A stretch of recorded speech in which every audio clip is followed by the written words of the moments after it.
Welcome back, one and all, to Spyro the Dragon. This is the Beastmaker's home. I'm Ryan, and man, do I love this level. The look of it, the fodder are these weird-looking chickens. This green goo everywhere. The fact that it's a swamp, and these guys are, like, controlling electricity. Doesn't make any sense. These guys have, like, headphones on. But I just love how everything comes together, and it's, look at how spooky it is. Like, the draw distance, you can't see a thing.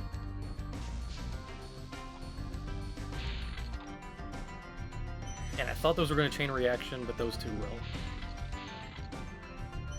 These pigs are like, you cannot charge these guys, by the way. They are big, they will knock you back. Got these guys, do they shake it off too? And I forgot a dragon back there. Who cares? We will get that. And there's just a little bit of the Spyro melody from the theme song. I love that, and the Beastmaker's theme. And there is a guy back here. Yep. There is a pig hiding out back there.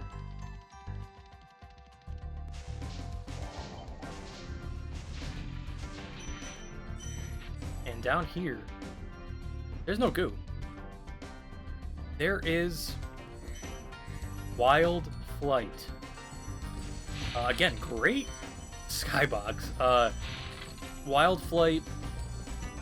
There is a video on YouTube of Stuart Copeland doing an interview for PlayStation Underground, way back in the day, before this game was released, and he is sitting in his studio, showing off how he is making the music for the game, and the level that he's composing the music for in that interview is Wild Flight. And it is awesome to see. Like, first of all, Wild Flight has a great theme. It's my favorite of all the flight levels. And it's very insightful, and it gives you a great look at how he was able to do what he did. And I personally think that the music only gets better as the series goes on. I think 2 is better than this game. I think 3 is better than 2 in terms of music. In terms of, my own personal taste as well. But obviously, as we've seen, this game is no slouch in any aspect. I mean, I think the movement in this is so fluid and so good. It's something that I like about this game better than some other collectathons that came out at similar time. I just think it's so fun to just move in this game. And let's talk to the balloonist really quick. He's going to tell us, I know we need 50 dragons. This is cray. 50 dragons. So I'm going to stay here. As you can see, I only got 46. So you do need to do quite a bit in the Beastmaker's world. And, if you came into this with, like, you came straight, like, through Magic Crafters, and you did what I said that I did a few times, you would have to do a lot of work. But let me tell you another interesting fact. Here is the boss. This is Metalhead. Of course, we're not going to do that yet.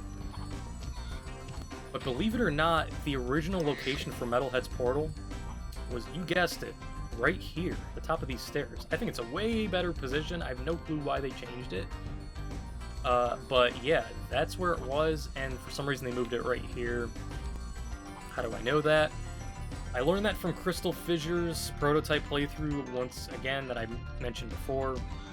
He did a fantastic job with that, and I encourage everybody to check it out that has a interest in old Spyro stuff. And I don't think I've gotten a single Beastmaker's Dragon, so here's what, they all have a different look to them in each of the different homeworlds. Here is one of them. This is Cletus.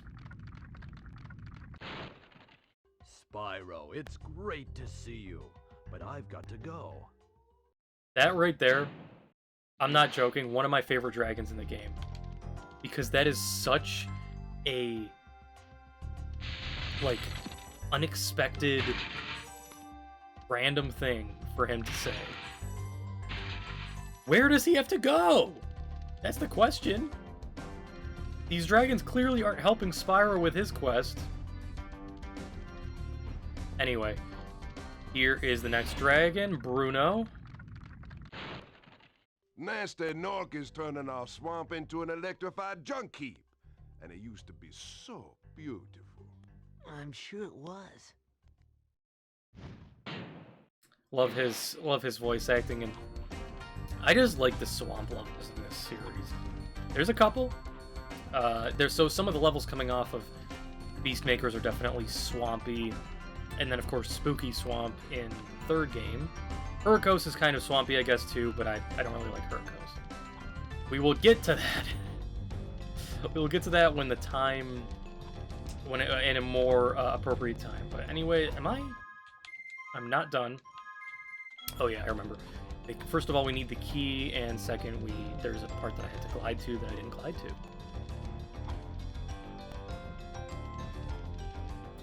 The music when you first come in here with that like disembodied voice, I just think is perfect.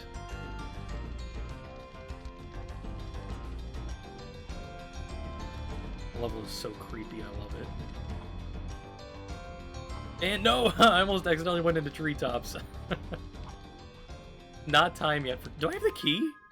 Where? I thought the key was over here. Maybe I'm losing my mind. Okay, I guess it's not here? Oh, maybe it was down in the Wild Flight thing?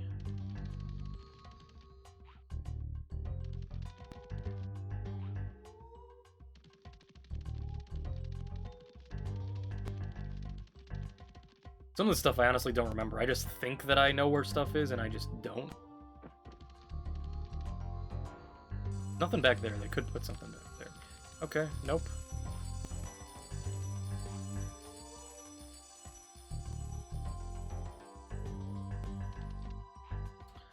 Where is the key? That is the question. Oh, you know what? I know where it is. I know the truth. I know the way.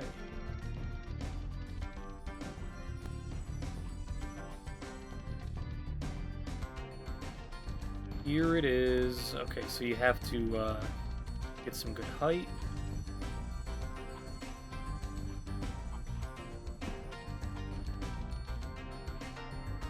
And this is a decently difficult glide, but there we go. I've done it enough times. And okay, all that's left now should be that chest.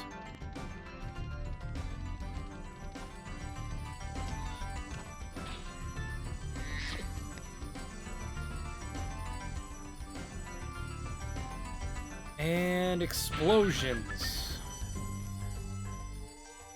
Let's see what it lands on. Bang! 300. Alright, nice.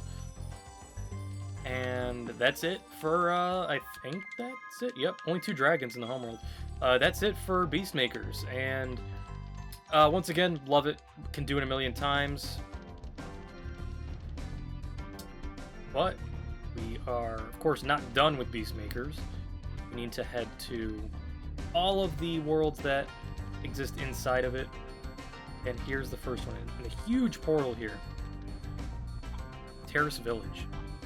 Once again, freaking... Oh, and I almost... Okay, good. Amazing skybox and Terrace Village.